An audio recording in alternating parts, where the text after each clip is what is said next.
Oi, gente, tudo bem? Hoje eu vim conversar com vocês sobre uma coisa que vocês sabem que eu amo, crônica. Nós já começamos a ver um pouquinho sobre ela em sala e eu até pedi uma produção textual do gênero crônica para vocês, certo? Vocês pesquisaram sobre aquelas mulheres empoderadas que nós vimos já há um tempinho atrás e escreveram uma crônica na última atividade. Hoje eu vim falar um pouquinho mais sobre a estrutura dessa crônica, como que ela funciona, qual pessoa do discurso que a gente utiliza, como que a gente vai montar essa crônica. Trouxe até um vídeo muito legal de um cronista que eu amo e é muito bacana. Podemos começar? Peguem o caderno de vocês, anotem tudo com muito carinho, tá? Com muita dedicação, com muita atenção. Prestem atenção nas dicas que não só eu, mas todos os professores dão nos vídeos, beleza? Não fiquem parados agora. Peguem os vídeos, anotem no caderno e vamos embora, tá bom? Vamos começar então. Gente, para começar a falar sobre a crônica, a primeira coisa que nós temos que ter em mente são os elementos da narrativa. Vocês lembram quais são os elementos da narrativa? Lembrem comigo. Personagem, espaço, tempo, narrador, enredo. Certo? Vamos lá. Primeiro, personagem. Personagem, nós trabalhamos até agora com 3 tipos, certo? Que é o protagonista. Lembrem que eu já falei isso pra vocês. Protagonista, começa com PR, de principal. Protagonista principal. Protagonista não significa que ele é o herói ou o mocinho. Às vezes o protagonista é mau. Por exemplo, o Coringa. No filme do Coringa, o personagem principal é do mal, é o Coringa, certo?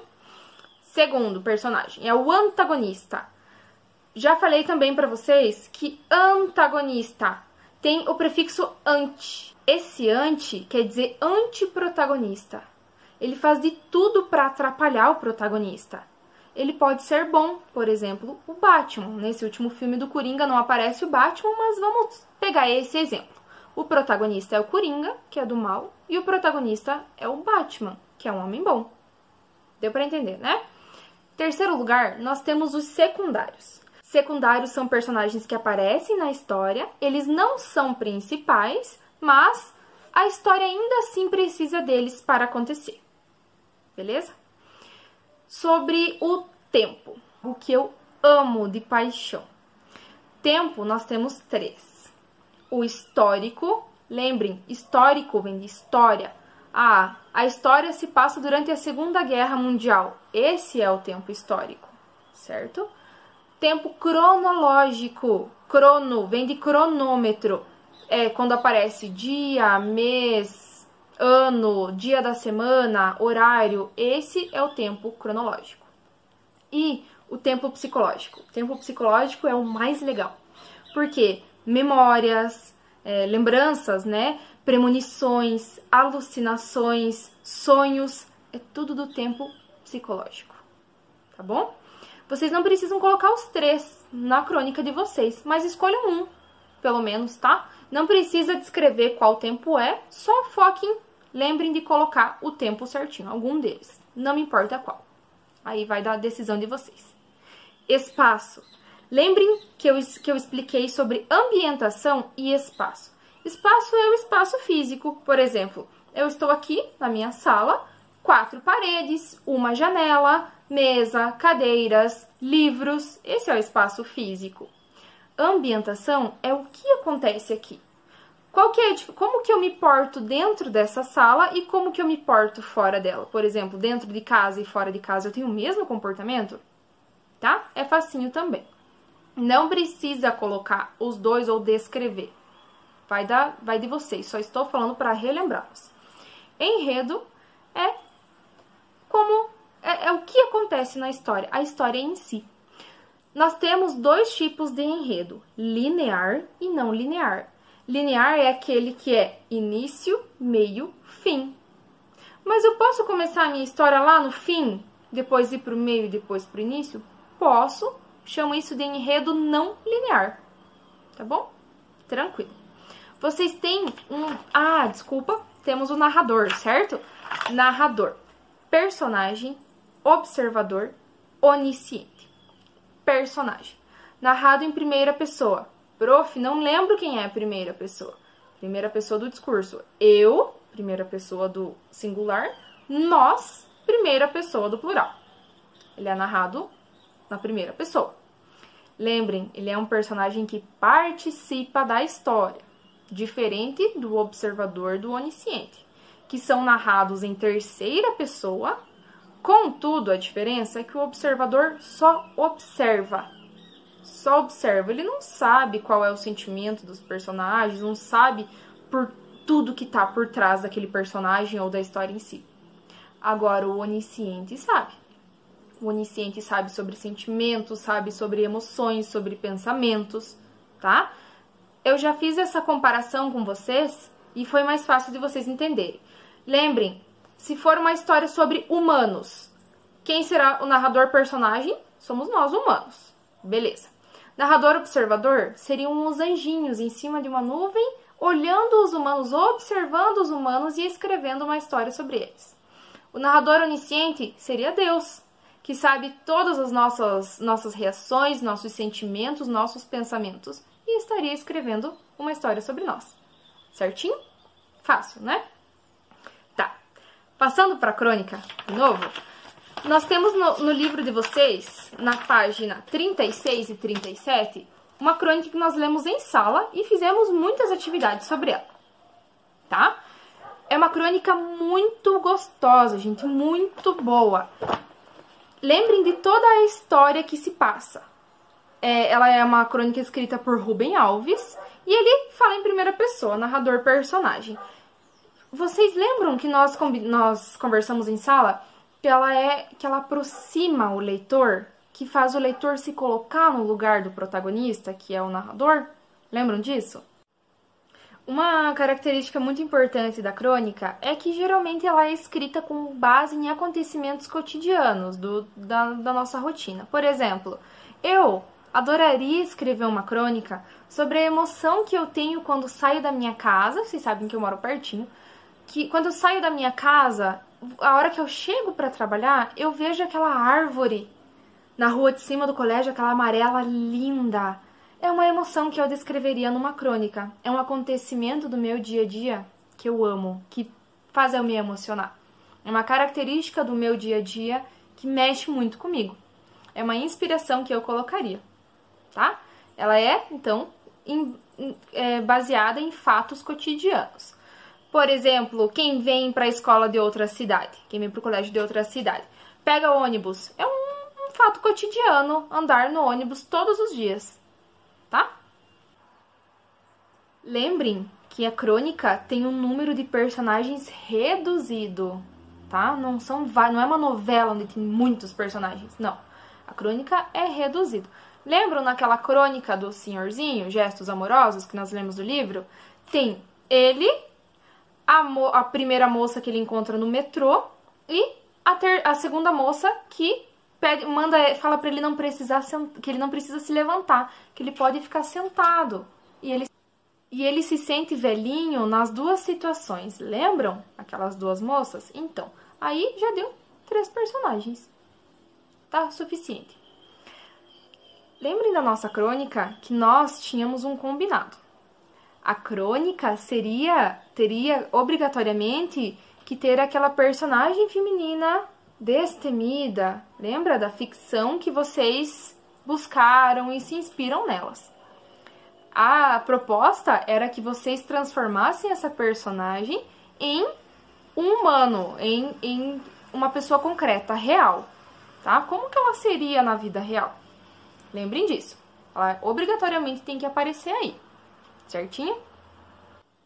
Vamos deixar combinado então. O que nós temos que definir para nossa crônica? O narrador deve obrigatoriamente ou ser personagem ou observador, não onisciente, tá? Segundo, aonde que vai se passar a tua história? Pode escolher qualquer lugar. Eu escolheria a minha ida de casa até o colégio.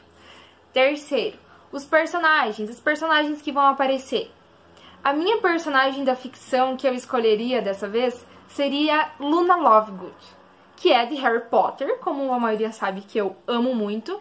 E é uma personagem que não aparece muito nos filmes e nem nos livros. Ela aparece pouquinho, mas ela é incrível. Então eu escolheria ela para transformar em uma pessoa real. Quarto, o tempo. Respeitem o tempo, tá? Vai ser uma lembrança? Vai ser um devaneio? Vai ser um sonho? Ou vai ser algo já, aqui e agora, o presente? Certo? Quinto, lembrem do desfecho. O desfecho faz parte do enredo. Tem que ser criativo, emocionante, tem que cativar, trazer o leitor para pertinho de vocês. Tipo a Crônica do Velhinho que nós lemos em sala.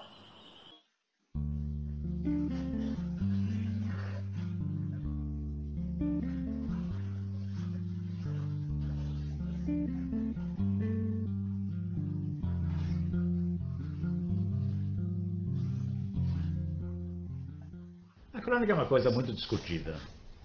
Inclusive tem uma discussão que vem décadas e décadas, em que professores de letras, professores de português ficam querendo questionar o que é crônica e o que é conto. O conto e a crônica se aproximam muito. Eu diria que a crônica é uma coisa um pouco mais ligeira, é um pouco mais contemporânea, é um pouco mais circunstancial. Porque, inclusive, o cronista se debruça, às vezes, sobre fatos que estão em volta da gente. Eu sou um cronista de São Paulo. O que eu faço? Eu faço um recorte da atualidade paulistana. Um momento da vida paulistana, né, de um momento da vida de alguém, né, de um flagrante, um minuto do cotidiano, uma cena qualquer que me marca, que me impressiona. O tempo inteiro eu estou olhando. O modo de se vestir, o modo de olhar, os tiques, tudo isso eu anoto. Eu anoto olhando em seguida num caderninho. Então, no fundo, a crônica é um pouco também desse momento de o que está atrás das pessoas, o que motiva as pessoas, o que leva as pessoas a terem a vida que têm, a terem os sonhos que têm. Eu sempre que estou atrás de alguma coisa, eu fico olhando e pensando o que essas pessoas são, quem são, por que são assim. Claro, minha imaginação também entra. Às vezes é uma fantasia, às vezes a pessoa não é nada, mas aí eu fantasio em cima, porque literatura é também fantasia. Literatura é imaginação. Ao mesmo tempo, o cronista é aquele que, no momento em que divisou uma pessoa como um personagem potencial, conversa com ela. Esse personagem que você traz para dentro é porque você gostou dele, seja ele quem for. Você sentiu uma traída, é a sedução daquele momento que você transforma em matéria literária. Eu nunca me esqueço, uma das minhas melhores crônicas para o Estado foi uma em que, na padaria da esquina aqui de casa, um homem queria comprar um sonho, o doce, o sonho. E aí ele não tinha dinheiro. E ele ficou esperando, e quando a padaria foi fechar, ele entrou numa fila, tinha 2 sonhos, na frente dele tinha uma mulher que comprou os 2. Aí ele ficou muito, quase desesperado, tudo. Aí eu me aproximei. Eu estava sentado tomando uma coisa qualquer. Eu falei, mas por que você quer tanto um sonho? Você precisava de um sonho? E eu vi que você ficou muito triste. Ele disse, minha mulher foi atropelada por um motoqueiro. Minha mulher está no hospital. E hoje ela me pediu que ela queria um sonho. Tudo que ela queria é um sonho. E eu vinha andando de padaria em padaria, nenhuma tinha sonho, só aqui tinha. A literatura nasce desse momento em que você questiona as pessoas, conversa com elas, em que você se aproxima, porque não se desse a mão para elas. Nesse momento a crônica nasce. A crônica é sentimento e emoção também, em geral. Tem várias cadernetinhas, tem vários tipos. Eu sempre tenho. Leio jornal, recorto, leio revista, recorto e guardo. Nem tudo eu uso, mas a maioria eu uso. Fotografias eu uso muito. Essa foto é uma solidão tão grande para mim que eu, um dia, quero colocar um personagem dentro disso aqui. História em quadrinho. Esse quadrinho que eu achei numa revista fazia parte de uma história em quadrinho que eu lia na infância, que era do Dragon, e que eu fiz uma crônica sobre a minha infância. Porque a crônica também é memória. Eu falo às vezes da minha juventude, eu falo às vezes de momentos que se passaram, quando eu tinha 20, 21 ou 30 anos. Porque o carnaval era diferente, os usos e costumes eram diferentes, a noite paulistana era diferente. Então, A crônica é também um pouco de usos e costumes e hábitos de um tempo. No fundo, quando você lê um cronista, você lê sobre o tempo dele. Então, quando você pegar uma crônica minha, do João Baldo Ribeiro, do Janir Ventura, do próprio Veríssimo e de outros, o que você vai ter? Como se vive, como se bebe, como se dorme, como se come, o que se usa, o que se fala, o que a gente vê. Então, ter sido jornalista há tantos anos, escrevendo há tantos anos, vivendo nessa cidade, onde a todo momento estão acontecendo coisas, me levaram a ser o cronista. O cronista é esse que olha o dia a dia e transforma em literatura.